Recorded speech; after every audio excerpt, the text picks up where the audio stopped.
The ReCover initiative is on a mission to develop retrofit solutions in Atlantic Canada. They do this by guiding and supporting building owners to retrofit their buildings to make them more energy efficient. To tell us how, here's the ReCover initiative.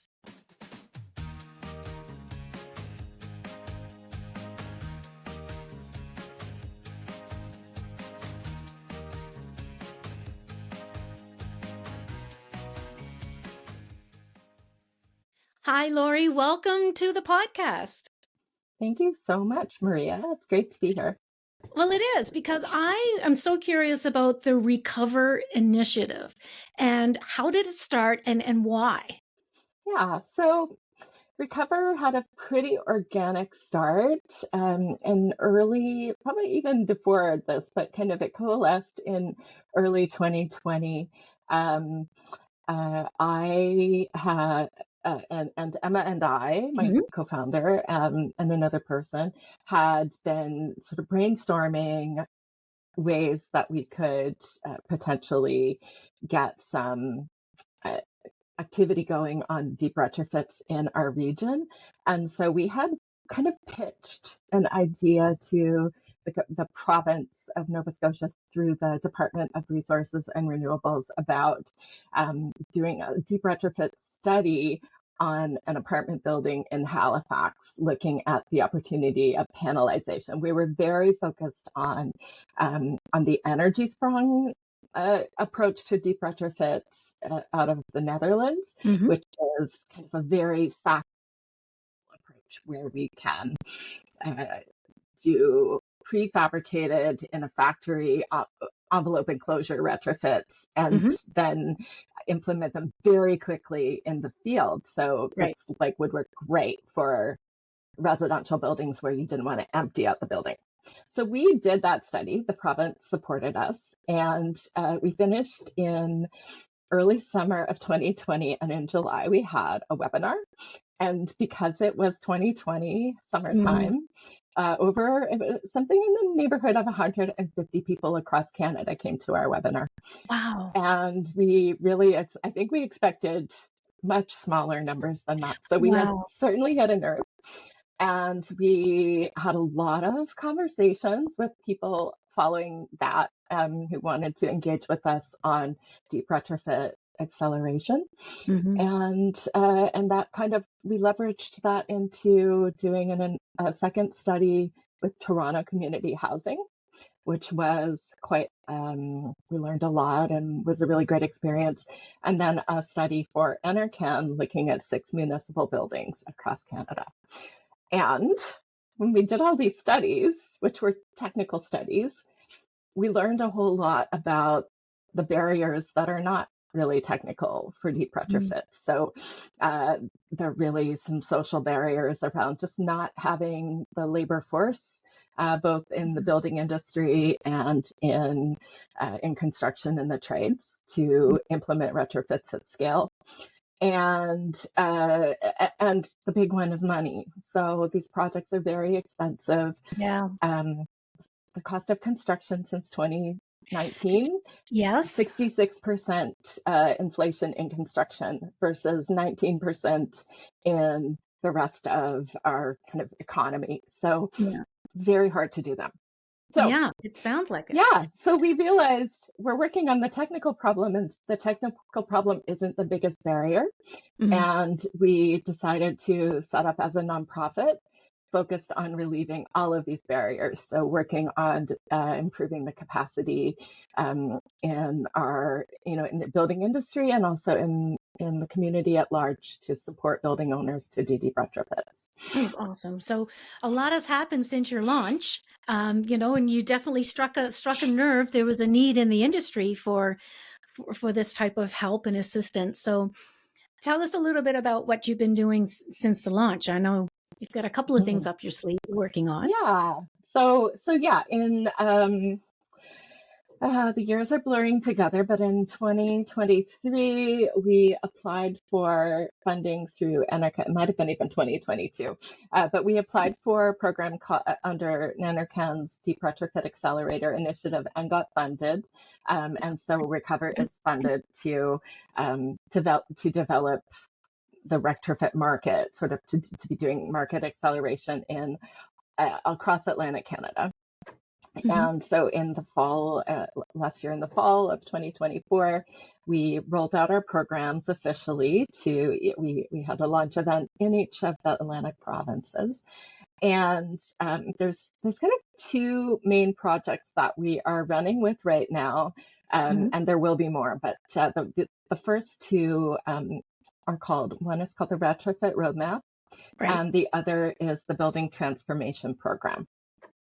So I'll start with that, actually, maybe. Yeah, tell us about the Building Transformation Program.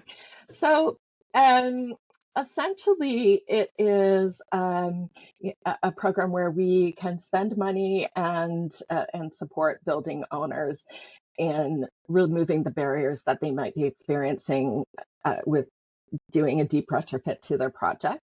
It may also be a situation where a building owner is that they're planning to do a more of a shallow retrofit or a small piecemeal retrofit, and they, with our support, could use our resources to do a deeper retrofit. So we're not funding capital costs. We're not paying for.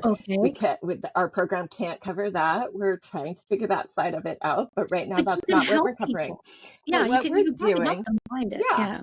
So essentially, a building owner will come to us, and or it can also be, say, an architect or an engineer or somebody who's already working with a building owner who's got an interest in, doing better with their building. They come to us, and we can fund a feasibility study that will analyze the potential pathway for the building to achieve a deep retrofit.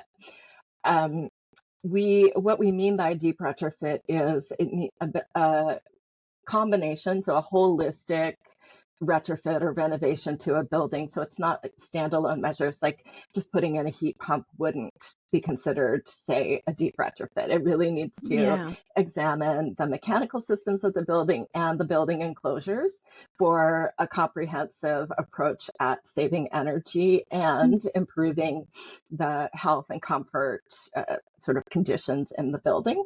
Yeah, like the air quality, the ventilation. Yeah, exactly. So we are targeting projects where there's at least 50% energy saving, and really, we're looking big picture, long term. All of the provinces in Atlantic Canada have commitments to achieve net zero by 2050. Buildings and everything else in our ecosystem. And actually PEI's commitment is by 2040, which is even more ambitious than the rest of us. So we need to, we don't need to be just looking to save a little bit of energy. We need to be looking for what is the pathway for every building to achieve net zero on that trajectory. So that's what you mean by like a deep retrofit. It's more than just 20% savings. It's a lot more than that. It's 50% energy savings, and we're also looking at, this part isn't maybe fully baked. The program that we're funded under is it's a decarbonization program, and so it wants, NRCan would like for us to be targeting 70% or higher greenhouse gas emissions reductions with each retrofit as well. Now, depending on the grid in each province, that's very different in Nova Scotia versus Newfoundland. Newfoundland is already very low carbon grid, and so to get 70% GHG reduction, that's challenging because their GHGs are kind of low. Then on the other side, Nova Scotia, our grid isn't very clean yet. And so we could fully electrify a building, but with today's grid, we can't quite get to that target. But Right. within 5 years, the grid will be where we need it to be to achieve those savings. So Yeah. that part's a little bit more complex, but Yeah. certainly getting 50% energy savings gets most of our buildings into the territory where we can start to be looking at, we can add renewables to those buildings and be in a net zero energy scenario. Well, Some buildings it's more, but well, yeah, right. Now, can you also scale? Like, if you have, like, there's downtown Halifax, there's high rises, and then Mhm. there's smaller, buildings which are 4 units or something. Yeah. Can you adapt?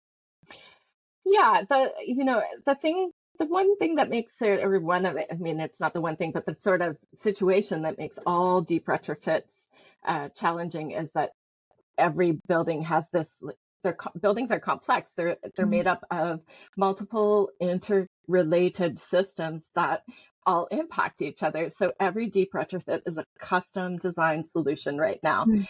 And the thing that happens a lot is like owners will get two or three contractors in for advice on how to save energy, or I want to do this or that. Mhm. And they get a lot of information that sometimes is confusing, might be contradictory. And so, yeah, so we really, we know that building owners need this advice, but it's also very expensive to have engineering studies. Right. So, um, the approach for a small building is very different than the approach for a large building.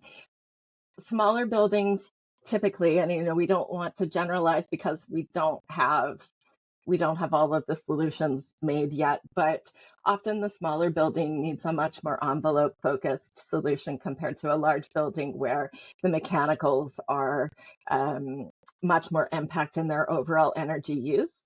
But Hmm. really, we find that both, like in the spectrum of buildings, all buildings need both a mechanical and a building envelope um, upgrade to really be doing what we need them to do.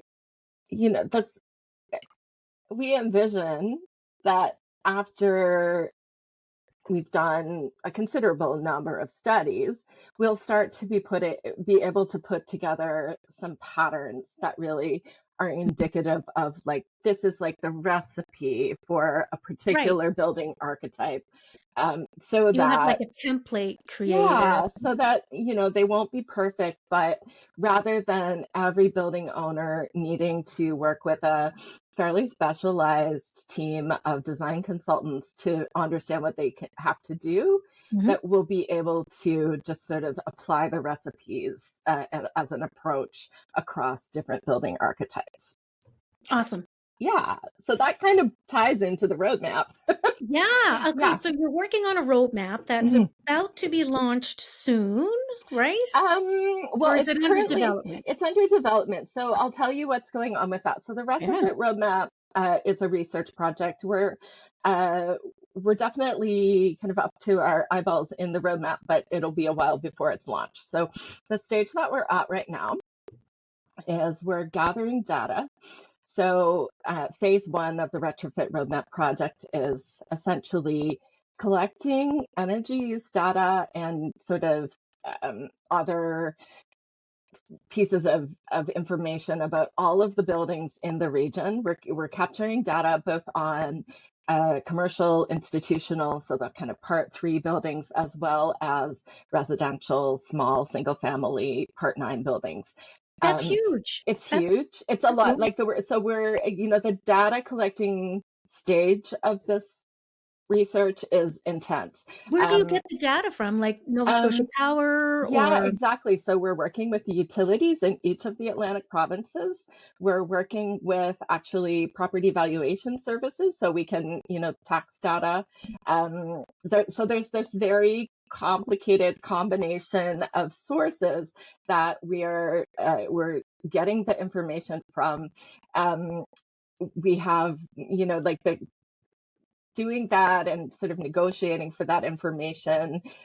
There's some legal intricacies with data sharing agreements, so that we had to work that out. We kind of, before we could start, we had a little bit of bureaucracy to deal with. But the research team has collected most of the data. There's just a little bit more. And then once we have it all, so we'll be able to contextualize the energy use for the whole region from buildings. And really, we have information from like census data and Stats Mm, Canada, and we have some sense, like Enercan has some sense of the the energy and greenhouse gas emissions associated with our region's buildings based on sort of archetype modeling and just applying, like kind of looking at, okay, we have so many of this building and that, there's an energy model where the average building uses this, but it really is very high level information, whereas we're actually gathering the data. So we're wow. going to kind of calibrate what we get from the data against Enercan's archetypes. So they have Hot 2000 models of sort of this size apartment building, this size office building. There's kind of, I don't know how many. There's a pool of archetypes, and so we can use those Hot 2000 model archetypes to kind of model the actual buildings in our region. So that's phase two, where we're taking, we're going to have like a little team of energy modelers doing, manipulating the data that we've collected and really coming up with modeling scenarios for that energy savings that we're looking for. Awesome. And then we'll write the roadmap based on what that finds. So we'll The be able data. to say where Atlantic Canada, in each province of Atlantic Canada is going to, here's the recipe for us to gain momentum on saving energy from buildings in each region through this sequence of steps. So we focus on maybe these 10 building types first. Right. And yeah. Well, I have two questions, and one is, what's an archetype? Yes. And the second one is there seasonality to it all? Like, because there's winters and summers to this roadmap. So, Mm-hmm. yeah, what's an Yeah. archetype? So a building archetype, what we mean by that, I mean, it's kind of an architect term, I guess. But essentially, an archetype is um, well, it's kind of like a type, but it's a combination of characteristics about a particular building. So it would be sort of like the general size of the building, so a 2 or 3 or 8-story building of Square of a feet. certain geometry. There's also, if you think about the sort of boxy apartment building kind of shape versus maybe a church, right, which might be much more articulated. They have Oh, very, the okay. surface area of a building gives you a lot more heat loss if it's a very Interesting. articulated building envelope. So there's about, there's sort of the complexity or the form factor of the building gets baked into the archetype, as well as the age of the building. A building built in 1950 is Hmm. going to have a very different energy use pattern than a building built in 1990. Yeah. So age, and then what's the building used for? So is it residential? Is it occupied 24/7? Is it an office with a very clear 9 to 5 energy use pattern? The Right. buildings, physics is fairly easy to predict, but then human behavior is this wild card in there that we have to kind of model energy use patterns. So we kind of put buildings, we categorize them into the most prevalent Hmm. archetypes that we're seeing across our region in order to get clarity on where it makes sense, where we can scale success the fastest through this Cool. modeling. Yeah. And then the models that we do look at a full calendar year. So they're Okay. also based on climate data, like that energy use pattern would be based on um, kind of climate data that's specific to an area or a location. And so that Yeah. energy use of the same building in Halifax versus northern Newfoundland is going Yeah. to kind of, Exactly. it's going to be different. So also that climate data is going to get captured in the energy modeling. So Hmm. um, so the pattern of historic weather is obviously something that we have lots of records on, but the wild card is we have no idea exactly what's going to happen in the future. So there are things we can do in energy modeling and things that we should do when we're energy modeling, like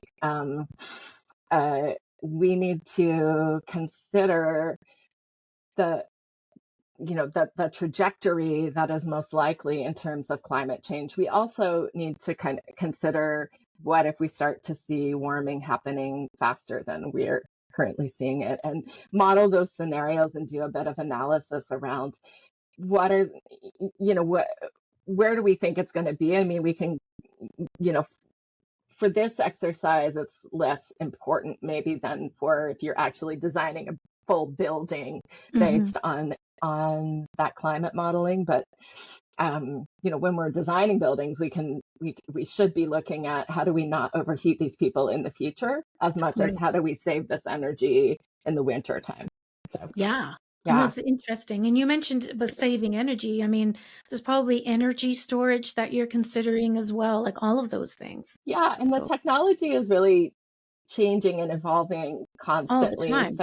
So developing a roadmap, like, I mean, I think that it's always going to make sense to focus on conservation before we focus on generation and storage.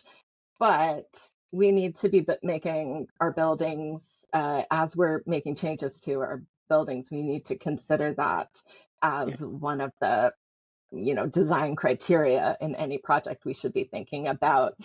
Are we making this building, are we making it so that maybe it could support solar? Are we making it so that there could be places for batteries? Just like designing with some flexibility for the future is critical. Yeah, but conservation first always. I saw conservation first always. And before I leave you, I want to ask a question. I saw an interesting quote the other day, and it said, retrofitting a building is more than just putting in a heat pump and replacing the windows. There's more to it than that, Yeah. I thought that was a really interesting note because it's, especially a deep retrofit as well. And so what's next for the ReCover initiative? Yeah, so we do have some other projects cooking that aren't quite as far along as this. And a few tidbits maybe I didn't mention before. So as we're doing this, we're very aware that there need to be mechanisms to keep generating acceleration. And so as we learn whatever it is we're going to learn, we want to be developing tools that can quickly be used to inform decision making for deep retrofits, so that we can help influence people to have the confidence to take on deep retrofits. So some of our tools will be related to developing or enhancing people's understanding or literacy about the options and opportunities that are available in fixing buildings and making them better. But also, so those would be kind of more focused on lay people. But then in the industry, the construction industry is there's so much opportunity in new builds that we need to kind of maybe persuade some more work to happen in the deep retrofit sector.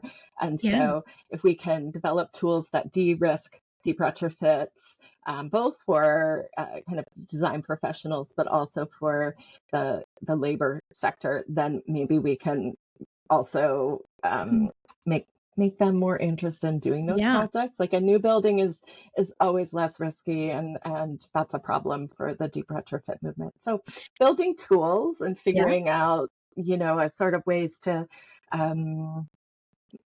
inform people as we learn, of what we learn. And then the other thing is on the equity front. So I think that, sort of adjacent to that issue, and we have a commitment to implement our projects, at least 10% of our projects, in equity deserving communities. So we've actually done a pilot project with the African Nova Scotian community, and we are working on ways that we can work with Indigenous as well. So we have one of our project partners is the Union of Nova Scotia Mi'kmaq. But with the projects in those communities, we're actually also including a job shadowing program where youth from those communities can sort of come along for the ride with the design professionals who are working on the project. So with the African Nova Scotian project, we had actually two kind of rounds of a pilot project where African Nova Scotian youth got to be in the architect and engineers' offices and even go to construction sites for some tours with those professionals to sort of maybe, obviously they were youth who were interested in maybe being in the field, but because we have a scarcity or a need to increase the numbers of people in industry, we're trying to be creative about maybe encouraging people who are not in those jobs historically to consider them. So that's, so more projects like that will likely be coming as well. That's good, because coming up on a podcast very soon, I'm going to be talking with NSCC, who are going to be developing, projects. They're, of course, they're trying to train the workforce, and I'm going to ask a question about retrofits. Definitely. Please do. Thank you. Yeah, exactly. Well, and another question, Nova Scotia, I love how your data is Atlantic Canada focused, and it's unique to this region, because this region is unique. We get a lot of storms here. We have a lot of challenges. We have a lot of old, beautiful historic buildings, that need to be efficient. And I really wish you and your organization all the best. And as you launch and move forward, and it sounds like you're doing a lot of homework and data collecting, and more power to you. Thanks, Maria. I really appreciate the interest in our project. That was Lorrie Rand, co-founder and design director of the ReCover initiative. This nonprofit is filling the retrofit gap in Atlantic Canada, and I wish them all the best. I'm your host, Maria McGowan. We'll see you next time.